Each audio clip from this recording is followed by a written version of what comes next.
Good morning, good morning, good morning, Meta. So I did a thing. Welcome to our first interview episode, might I add. It is January 17th, 2023, our Tuesday episode, Morning Meta number 4. Accidentally did a thing. Obviously, we did this live already. This is gonna be a bit different. VodTrack totally killed Alfred's audio.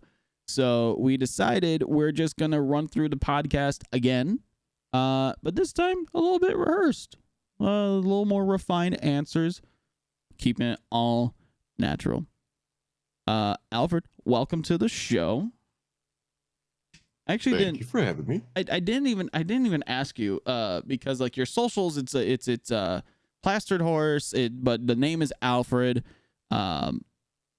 I actually didn't even ask this live. So like what do I just, is your name just Alfred, or do you go by something else on like everything else? So my character's name is my real name with one different spelling. Oh, okay. So your name actually is Alfred. Okay. Yeah, it's Alfred Newman. Alfred Newman. Okay. Yeah.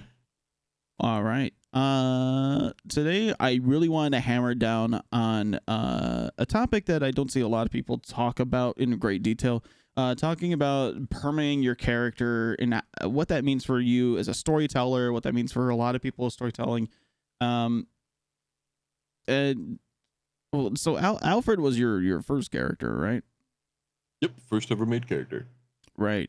So let's get to the meat and potatoes of it. I mean, like, well, tell me about the perma. How'd that feel? How'd that go? It was rough. It was one of those things where I knew it had to happen. I was contemplating permaing about half a year ago at this point. A lot of my role play had come to an end. I've gone through over a dozen arcs. There wasn't much more room to grow as a character. And finally, I just said last month, screw it. I'm going to get it over with. Yeah, I think it's interesting for people to like really dive into, especially when like roleplay isn't scripted, right? Well, usually. But like it's not a movie, right, or a screenplay or anything like that. Roleplay is improv. So for people like us, it's easy to end up in those, like, I hate to call it that, but like a content drought, but in roleplay, right? Like just for you, like supplemental storylines to talk about. Your character has already been through so much. Like I've gone through it a million times, where I'm just like, I think it's time to perma Tommy. I think this we're hitting a point where I'm either entering or have already entered the final chapter, and it would like, and for me, I think everybody goes through this where we all want to facilitate roleplay for others. So it's like, if I want to perma Tommy, if the end result is that he's going to die, how does this affect the people around him, right?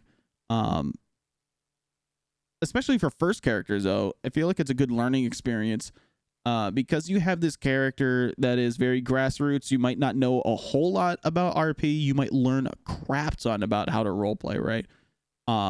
Just from playing your first character and playing them for so long. How do you feel about playing Alfred as an experience more than telling a story?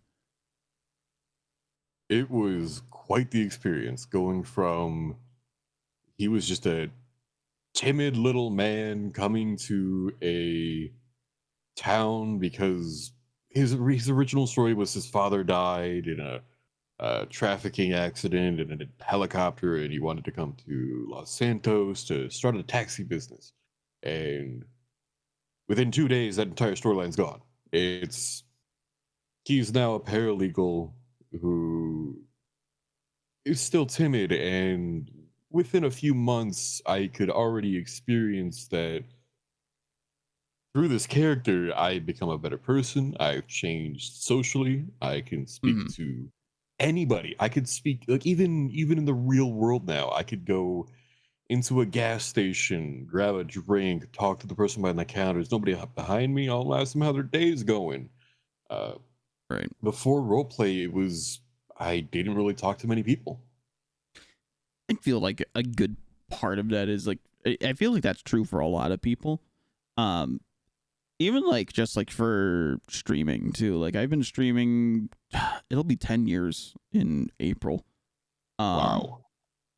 I wasn't much of like a conversationalist before streaming. I wouldn't say that like if I had to attribute like Skyrim stats, like I wasn't much of like I didn't have like a high charisma before that, but now especially when I'm talking to people like who are also in the streaming space, just having that 10 years under my belt and like being somebody who works in content creation and works for content creators and almost like in an analytical like position that I many positions that I've had, like it's always fun to like end up like wasting 2 hours just talking about streaming.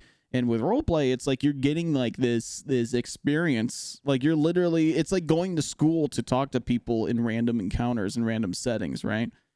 And I feel like the same is for people who do like improv workshops and improv classes and troops and all that. I guess I never really thought about it that way. But what I will say is, yeah, like it's interesting to play a character almost as like a training ground. Like I hate to say like tutorial island, but it's almost like a pseudo tutorial island. Like if you were like an admin flying around and you saw how I played Tommy in his first week, or my original character Aaron in his like first like handful of months, like I remember like somebody taught me what scenes were like a month in. And I didn't know about it at all. Um it's great. It's great. And then tell me about the actual perma itself, and how that was orchestrated. Did you go through like did you have a scenario, or did you just decide that like it was time to send like a mass text message to everybody? It's like, hey, it's so and so from Simone Memorial. So I wanted to have a ramp up. Mm-hmm. I reached out to a few role players. One of them, a very dear friend of mine, Bloom Online, who he now is a cop character that I've barely ever interacted with, but he played Dylan Dubs, who was one of Alfred's best friends of all time. And I asked him and another role player who plays Tristan Disease on Whitelist as a lawyer, to create some characters from Alfred's past. Mm-hmm. He was in a hitman group called Vendetta, which, ironic name with the street crew. Uh, but I wanted him to be kidnapped. I wanted some psychological torture and some storyline to be created to a lead up. And Alfred got his eye cut out. Oh my. He got tortured. He had a nipple shot off by Leah Nova, which he got his revenge. Eventually, he did. But it was just that I wanted to ramp up, and I wanted more to happen for the perma. Having more experienced role players to flex their skills, and I wanted him to be kidnapped, taken onto a boat, uh, and executed, and then put at the place where the biggest interaction of his entire role play happened to when he became a saint by meeting his first saint friend. Uh, Sadly, it didn't work out that way. I couldn't get people to orchestrate this. It kind of got a little weird. Uh, Having to ask people, hey, I need you to facilitate a gun from a gangster that you don't know, and then find Alfred and then kill him. So I just went with the pure roleplay route. Right after the storm, made sure that nobody was around, went under the rocks, uh, did the kill pill emote, and role played the rest of it out. Okay. Yeah, that's the other part of it, right? With role play and like circling back to like with it being improv, right? Is that there's like what are you gonna do when things don't go right? Yep. And being able to improv on top of everything, great. Um, I have Alfred's wiki page opened up, and my my favorite part is some of these the trivia stuff here. It's like he's secretly a car drifter, which broad stroke sounds interesting. like Yeah, because it's like, oh, does that mean he's a street racer? Because I also saw he was employed at the drift school that was on a here. lot longer after that quote came out or that trivia came out. Oh, really? That was well over I'd say like 6 to 8 months after that trivia came out. Wow. And then I got one here that he's a scam artist. What does that? What does He that just exactly mean? he did some scummy stuff.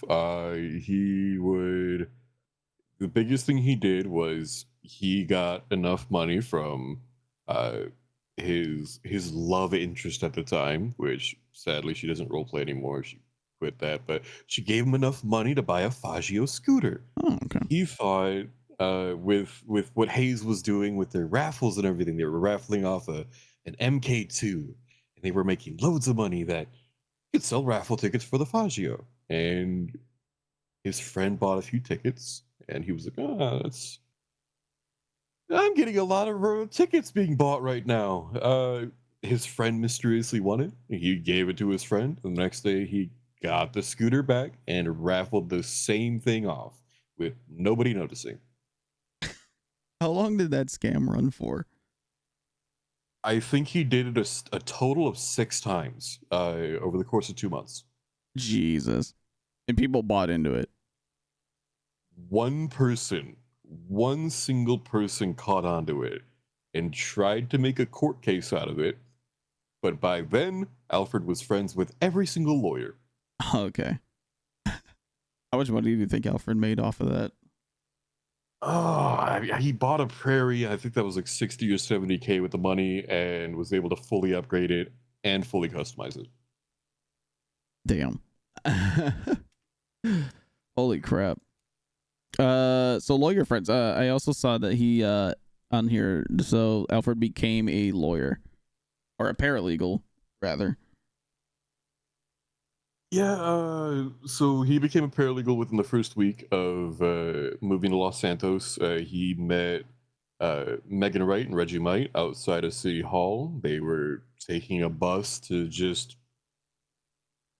take a bus. Like I think at that point, Arthur McNee, who was a judge for a bit, Mm-hmm. I think he was already part of their role play, and Alfred got it on. He became a paralegal and learned from, without a doubt, the two best lawyers to ever exist on the server. Okay. I see a little factoid too about him doing crime, and you said that you were talking about him joining up with the Saints. He he was he was gun running at the same time as being a lawyer, right? Yeah, a bit into being a lawyer. He met Viola Enns, and that led to meeting Simon Riley, and led to meeting Adam Prince, which That fucking guy. really quickly, yeah, fuck Adam Prince, by the way, and I really hope he hears this. That's one of your quotes on the wiki is "fuck Adam Prince." Yeah, I feel like I was a basis of a very common thing that's put on Twitter in the server, which is fuck Adam Prince. That's funny as fuck. It's funny the EMS give him shit too because Ads Star plays Adam Prince, but he also plays Archer Valentine, who's in the EMS, and it's funny because Archer will show up for a little bit, and then if he's bored, he'll just announce it. He'll just be like, "I'm gonna go play Adam Prince now in server." Yeah. I don't get it. I think it's funny as hell though. God, it's so silly. Uh, I think it's interesting that like all the government entities like have to tiptoe, like not even tiptoe. It's no that like cops and EMS can't do crime, but I always hear about lawyers fucking like street racing. Like cops and EMS can't even go buy a dongle, and even if they have a dongle before they get hired, it's not grandfathered in. It just stops working. Yeah, lawyers are a bit they're lenient on the lawyers. There wasn't what you could call SOPs for lawyers, which is Right. they weren't told, "Hey, you can't do this. Hey, you can't do this." Uh, Back when it was just first starting out in 3.0 with the DOJ and everything, it was, uh, "You do law stuff? Hmm. Okay, cool. If you wanna mess around and do some other stuff, we can't exactly stop you, but you might get a bar review."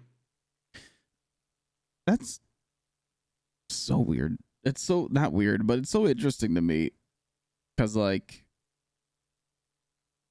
because lawyers have their own train tickets, right? Yeah, it's a lot better than it used to be. I'll say the server has come a long way for. I mean, the EMS ticket is way better now. It's not like three or four people. It's a lot higher. But at the beginning, the lawyer train was tiny. It was so minuscule. Yeah. Uh, I think those things it scale with the server population too, because 3.0 didn't open at 250 slots.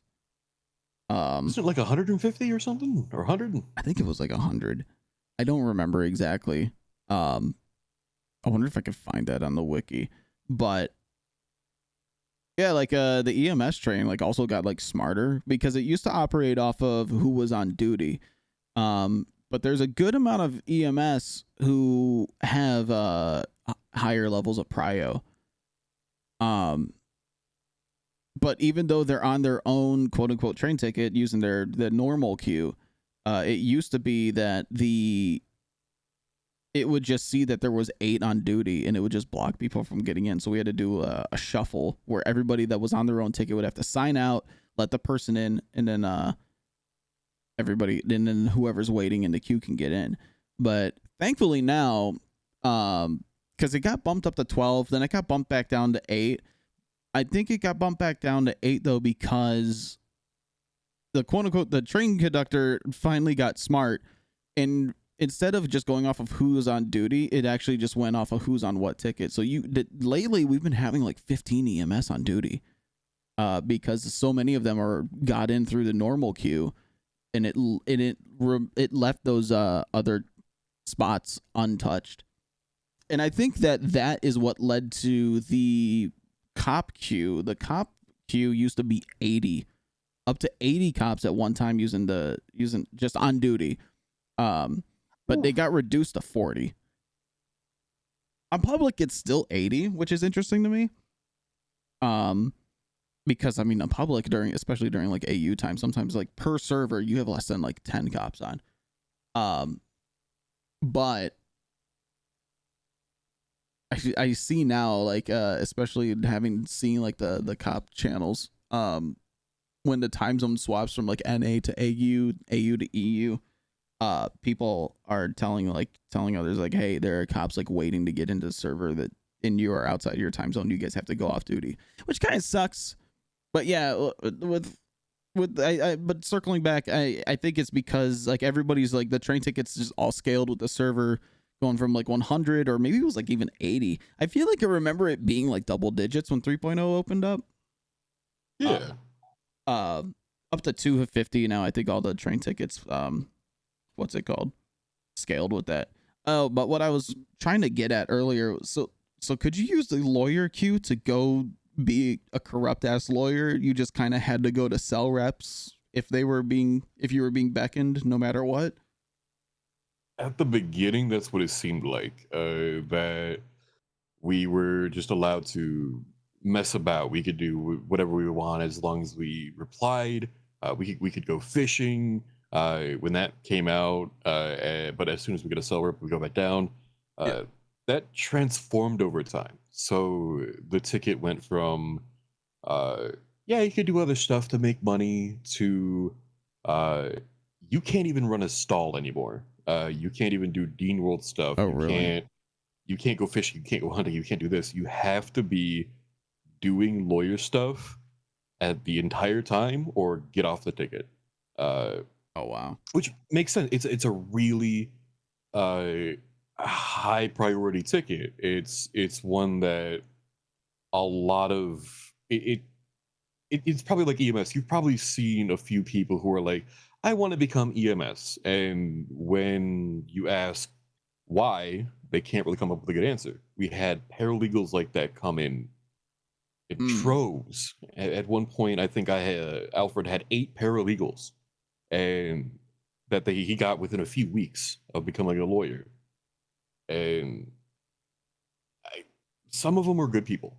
Others, they were brand new to the server and they just wanted a ticket. Yeah.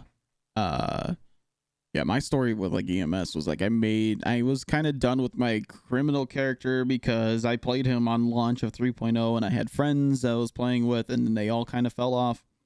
So it wasn't really worth me sitting in the queue for like 9 hours if nobody was going to be awake. So I made a character. I did the typical thing where it's like I have a crim character and now I want to make a cop. I'm trying to make a cop. And the application was like, well, you need the dispatcher was like, you need references on God.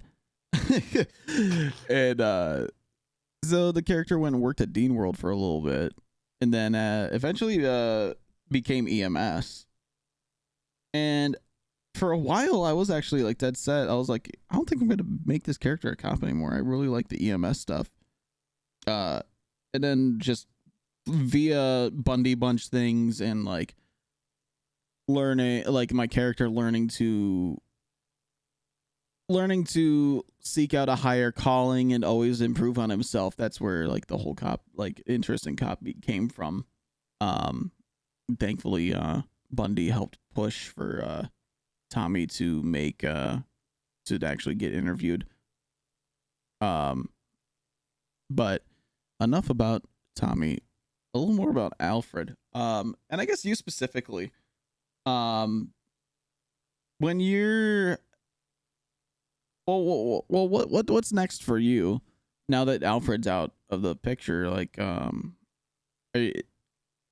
do you have like a grand master plan for any new characters? Or are you going to be playing characters that you may have shelved for a little bit?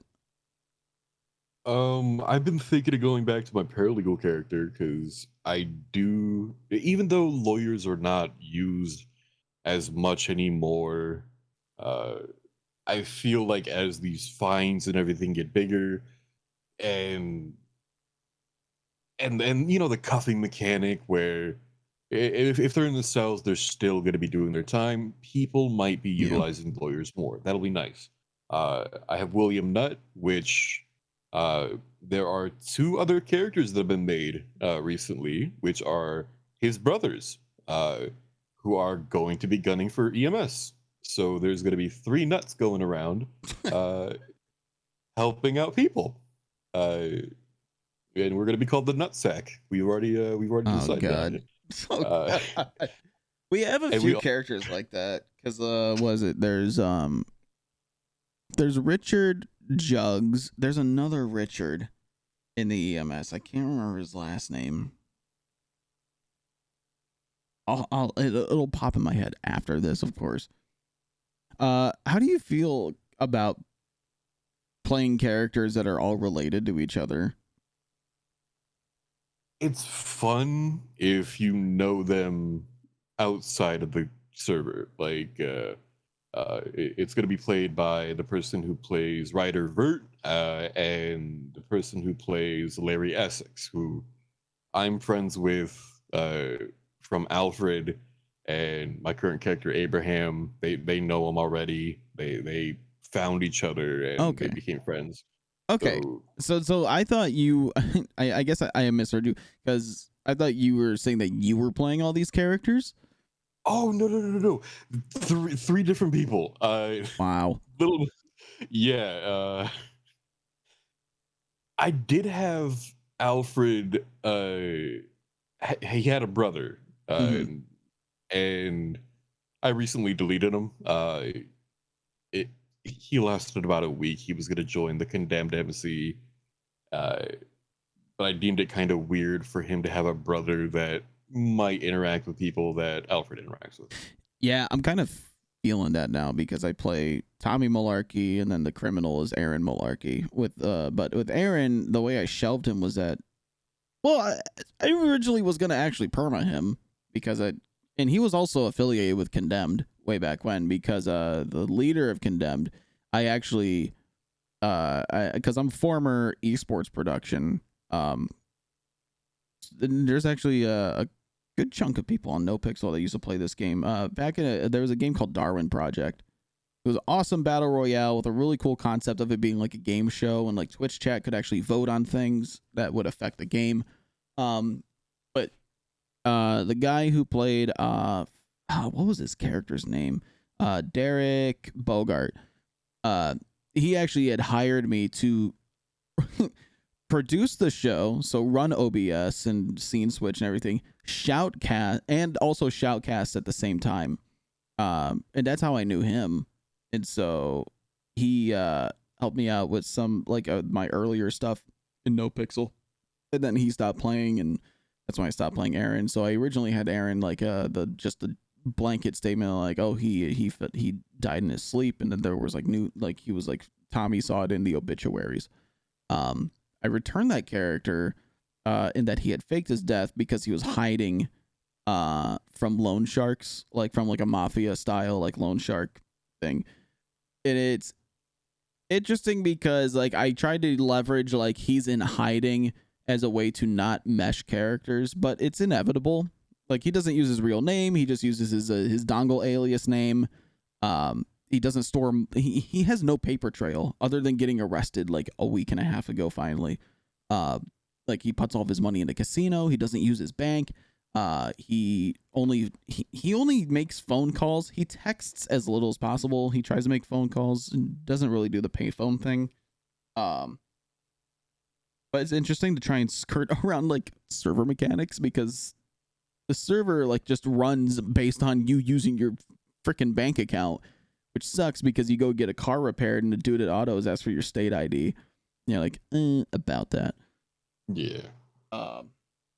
But yeah, I feel that, and like I was always wondering, like, because now he's like still sitting in jail, because I'm trying to work out like a set of like a very very vast set of roles for him to make it based on whether he's going to get attacked while he is in prison, or whether or not like the loan sharks are lifers, or some of them are lifers and they're going to attack him while he's in there, or if there are none, and like he's like rolling for like conversationalism, and like if I get a good roll on conversationalism, an additional roll on like, does he find out that this actual criminal organization is like since dissolved because most of them went to jail and things like that.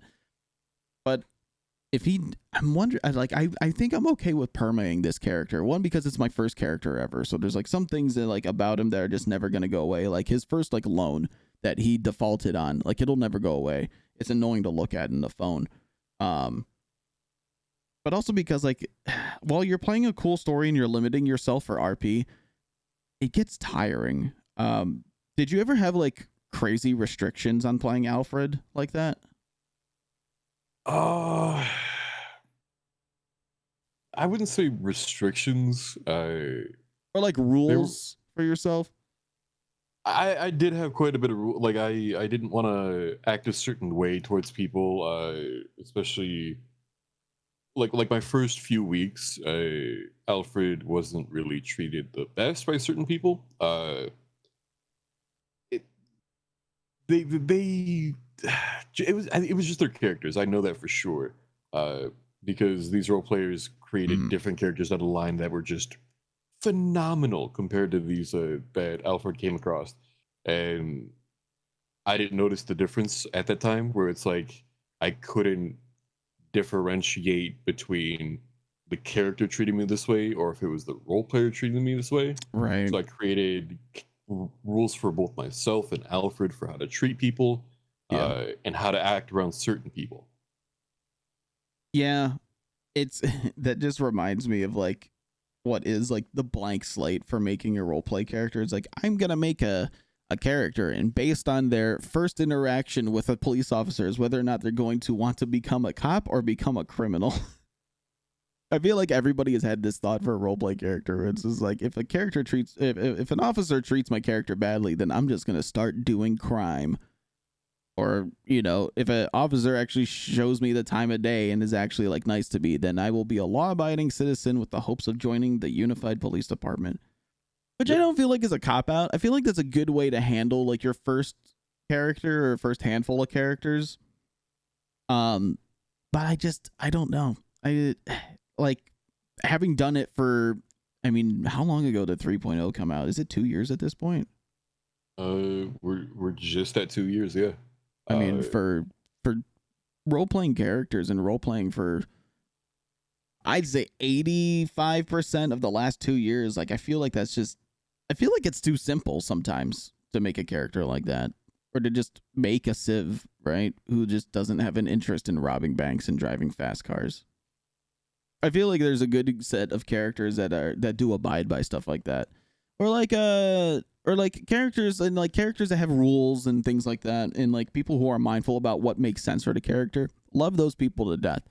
Uh, like uh, Timac's character Gomer.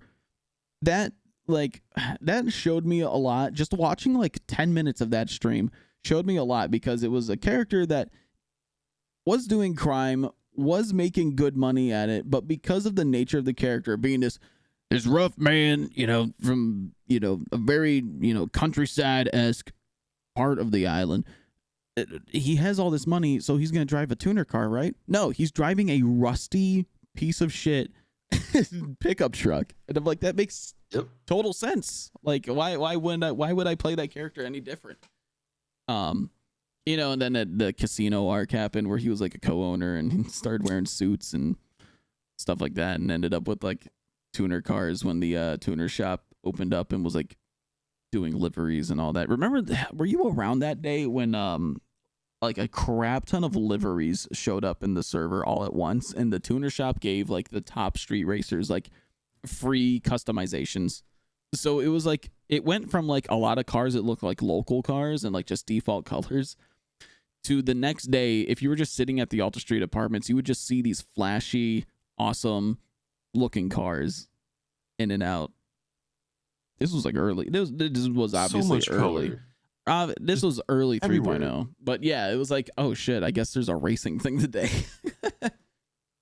You thought there was an event going on, like there's a bunch of new cars that are being, given away or spawned in or something. It's just like, no, just No, people it's got customizations. yeah, it's the same drafter. It's just looks different, or it's the same, you know, ruiner or whatever. I don't know. It's all interesting. To keep things on track with Alfred though, and we are getting close to time here. What was it like though to be this lawyer who also did crime? Did it feel like scummy? Did it feel like double agenty at all, or anything like that, or was it just kind of like just felt right, felt normal? The first gun deal felt terrifying. Uh, it was the first big one that Alfred did. Was with Reggie Might after he joined the Vagos. He and I don't even think Reggie or Simo knew about this.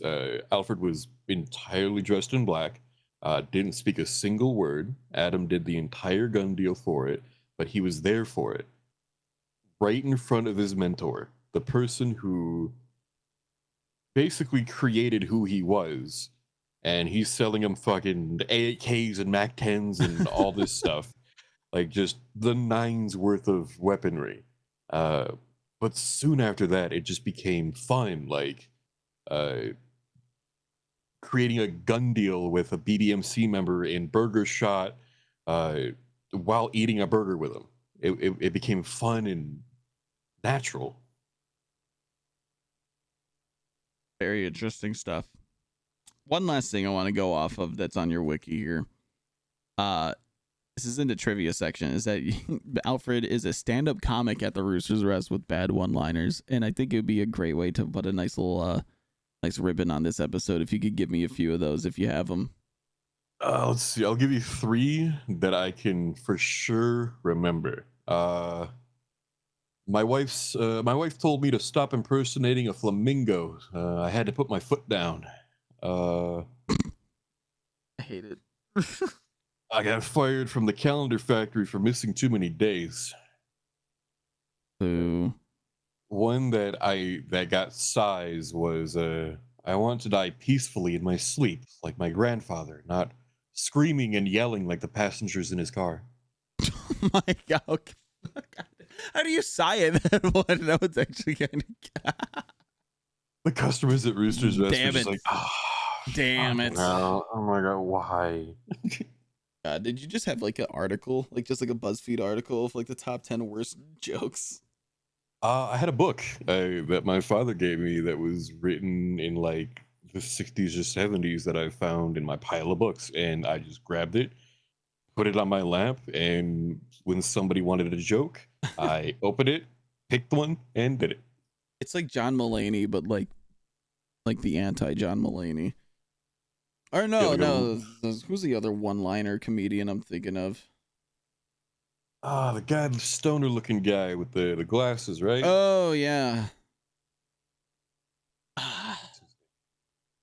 He'll come to us after the show. I can't. Wasn't his name like Waylon or something?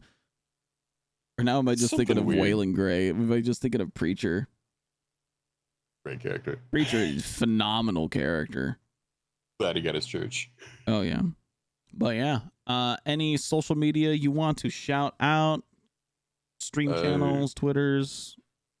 I might start streaming again. I do stream.